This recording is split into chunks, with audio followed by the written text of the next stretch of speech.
bilhões de galáxias, será que não existe um planeta com vida? Eu tive uma oportunidade única.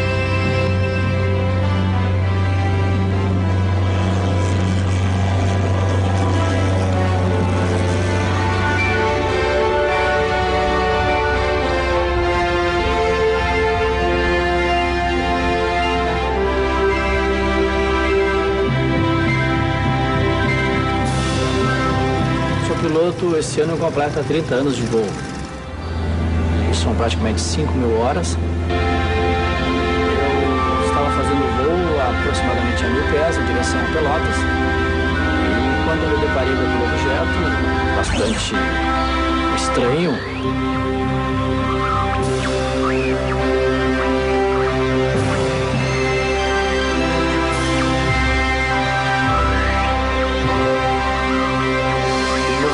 foi um ano em que todo mundo estava se deparando com fenômenos ufológicos na região de Pelotas, né? Eu sempre tinha vontade de ver. Porque ele tinha uns 3 metros de altura por 1 de diâmetro. Era uma esfera vermelha. É como a lua cheia. Aqui mostra o disco, né? A esfera vermelha é o que mais tem nessa nossa zona aqui no Rio Grande do Sul. Em agosto de 96 aconteceu o que a gente chama de onda ufológica na região sul. O que é isso? É o avistamento de um ou mais objetos em um curto intervalo de tempo. Praticamente toda a cidade viu. Se tu olhar os jornais da época, todo dia tinha relato de algum caso. Chegou um momento naquele ano, né, em que os casos eles se tornaram muito repetitivos, né? E um jornalista tem que ser, na verdade, um bom contador de histórias, né?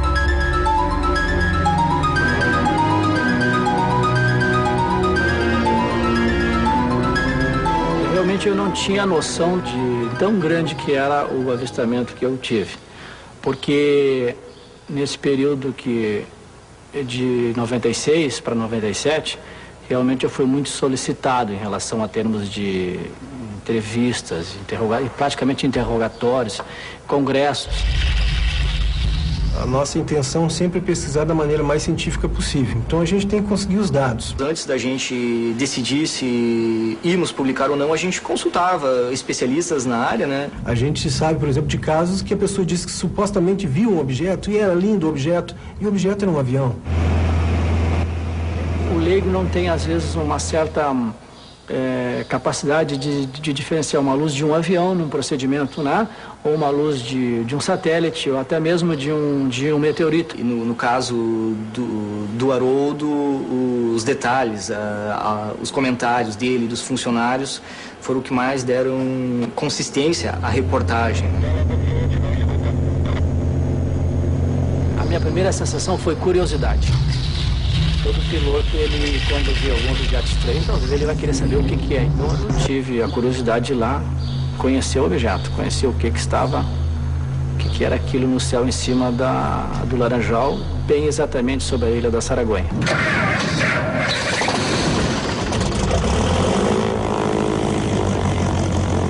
No dia 5 de outubro, a temperatura estava na faixa de uns 24 a 25 graus. O céu estava parcialmente nublado, com uma camada de nuvens altos cúmulos aproximadamente a 10.000 pés. Dia totalmente calmo, sem vento. E voo totalmente normal. Pelota 7, o vento de 080 graus com 14 nós, forme fora do vento. Quando eu tive a oportunidade de saber que eu estava vendo uma realidade de um objeto totalmente anormal dentro dos parâmetros da nossa aviação convencional, realmente, a partir dali eu tive uma experiência que, para mim, internamente, ficou o seguinte, que o objeto que eu estava vendo não era do nosso mundo.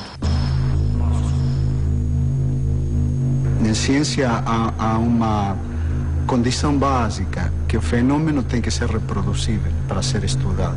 Então essa matéria perde totalmente crédito. Não é só que um cidadão qualquer fala que sobrevoando a Lagoa dos Patos viu tal coisa. Eu não posso negar ou não que ele tenha visto algum fenômeno. O problema meu é não reproduzir esse fenômeno. E não só acontece com o cidadão comum, aconteceria comigo mesmo se eu dou a conhecer um fenômeno que ninguém mais vê.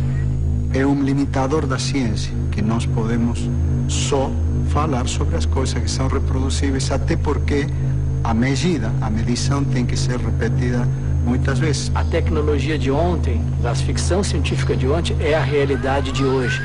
Então, talvez daqui a 20 ou 30 anos, o que eu vi, que seria uma coisa absurda, vai ser o nosso dia a dia, vai ser a nossa realidade.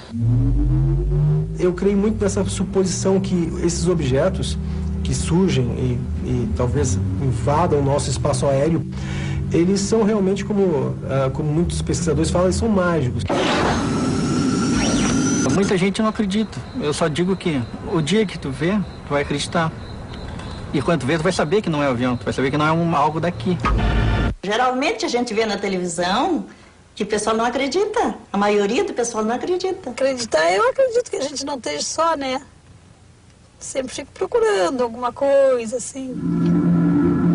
Então, aconteceu o caso do Haroldo, um empresário, uma pessoa conhecida na cidade, relatar com os mínimos detalhes o caso, aquilo trouxe talvez à população a coragem de trazer mais informações para nós.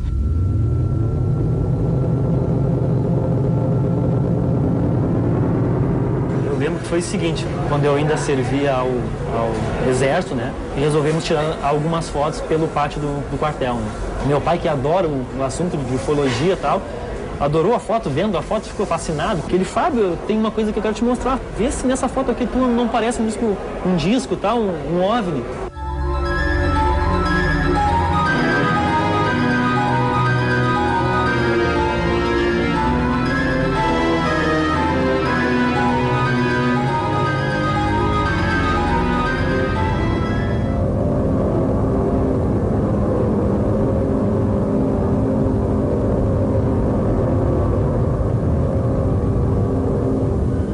Na época, em Pelotas, estava entrando o celular da nossa telefonia local e o meu menino me ligou, tinha 9 anos, queria falar comigo e eu disse para ele que o pai está vendo um objeto voador não identificado.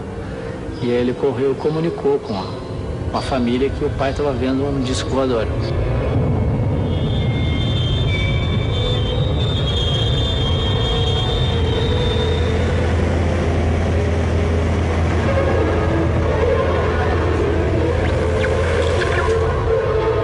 Através do rádio da aeronave, o rádio da navegação aérea, ele fez toda a narrativa, contou tudo o que estava acontecendo e nós podendo acompanhar. Quando cheguei, que eu realmente percebi que não se tratava de nenhum balão, de nenhum avião, realmente eu tive um pouco de euforia. Ele narrava como se ele estivesse narrando um rodeio, sei lá, um futebol, então ele contando tudo que estava acontecendo. Naquele dia, sei lá, nós ficamos olhando, um pouco surpresos, um pouco assombrados, porque a gente não sabia o que era. Se o pessoal da Rádio Pelotas, do apoio aos pilotos locais, não tivesse confirmado o aparecimento, eu não teria relatado.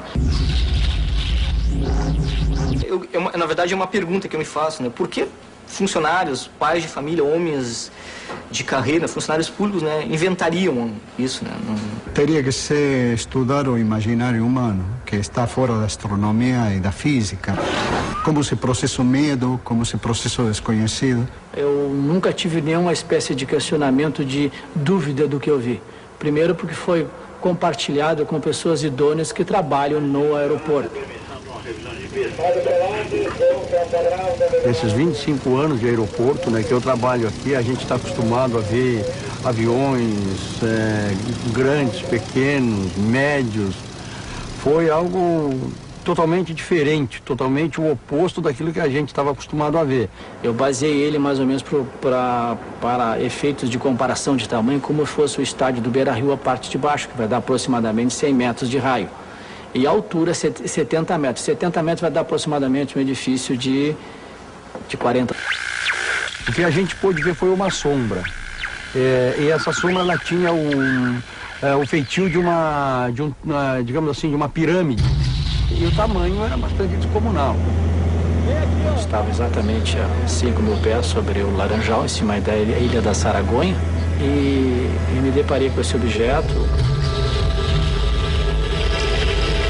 A nave se mantinha no nível de 5 mil pés, girava no sentido anti-horário, mantinha essa trajetória constante em direção ao mar e ela voava exatamente a 60 milhas, ou 100 km por hora. A parte de cima dele era bem arredondada, a forma de uma cúpula. Quando essa cupa abriu ou retraiu, que eu não vi, lá de dentro saiu o objeto voador não identificado, aquele tradicional disco voador que saiu na vertical, decolou e ascendeu numa velocidade fantástica, eu tive a oportunidade de tentar olhar para dentro. Eu fui muito tempo um piloto desportivo, um piloto que praticava acrobacia aérea. Eu ia passar com o avião, fazer um turnô, ou seja, fazer um turnô barril para ter a oportunidade de olhar, porque o meu avião é asa baixa.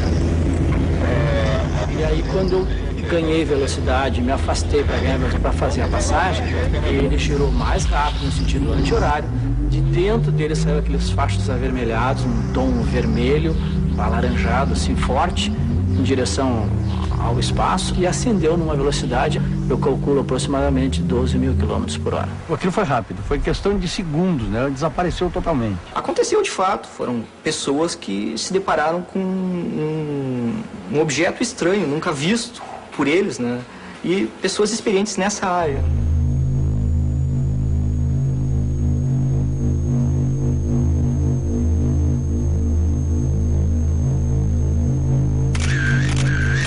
Muitas pessoas talvez chegaram para o outro e falaram assim, eu me lembro que ele nos comentou, que diziam, por que tu não tem uma máquina fotográfica no avião? Por que tu não vai com uma filmadora? Nós tínhamos filmadora para filmar, estava nos pés do carro, não tinha como parar no acostamento. A gente fica pego de surpresa, né? Então em seguida a gente compra uma máquina, quem viu, que fica sempre cuidando do céu. A gente fica feliz de ver uma coisa assim estranha, né? E quer que todo mundo vê. Então a gente começa a nem olhar, a gente começa a chamar os vizinhos, o pessoal todo para todo mundo ver para confirmar, né? Nós vinha vindo na estrada do Cassino para Pelotas e era 20 horas, era de noite já, e aqueles objetos vinham vindo assim em cima da estrada, os dois, vinha um, logo após vinha o outro. Eles meio que se balançavam assim. A gente sabe que 65% dos casos que acontecem de ufologia, de objetos voadores não identificados, são noturnos. Eram umas 22h30. Vinha vindo eu, um amigo meu, aqui nessa rua, aqui, a General Argolo, foi quando o chão ficou vermelho. Eu olhei para cima, mais ou menos no meio da quadra, e a gente viu o objeto, era uma esfera vermelha. É um fogo, mesmo que um fogo, aquilo, uma coisa maravilhosa, assim. Passaram por cima do carro, vim pela estrada, passou um, depois a gente olhou, veio o outro, logo em seguida passou dois.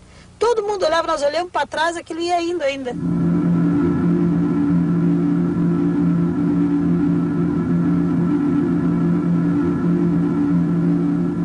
Eu acho que os OVNIs, esses objetos, fenômenos até diferentes de OVNIs, eles estão aí para quem quiser ver. Olhem para o céu durante a noite. Eu não estou dizendo que a pessoa vai ver alguma coisa diferente, mas se a pessoa tiver vontade e ela tiver curiosidade, ela vai notar que uma estrela muda de lugar. E dentro de todo esse movimento aí pode ter alguma coisa diferente. Com 100 bilhões de galáxias, acredito que uma delas deve existir vida. E talvez sejam eles os nossos visitantes.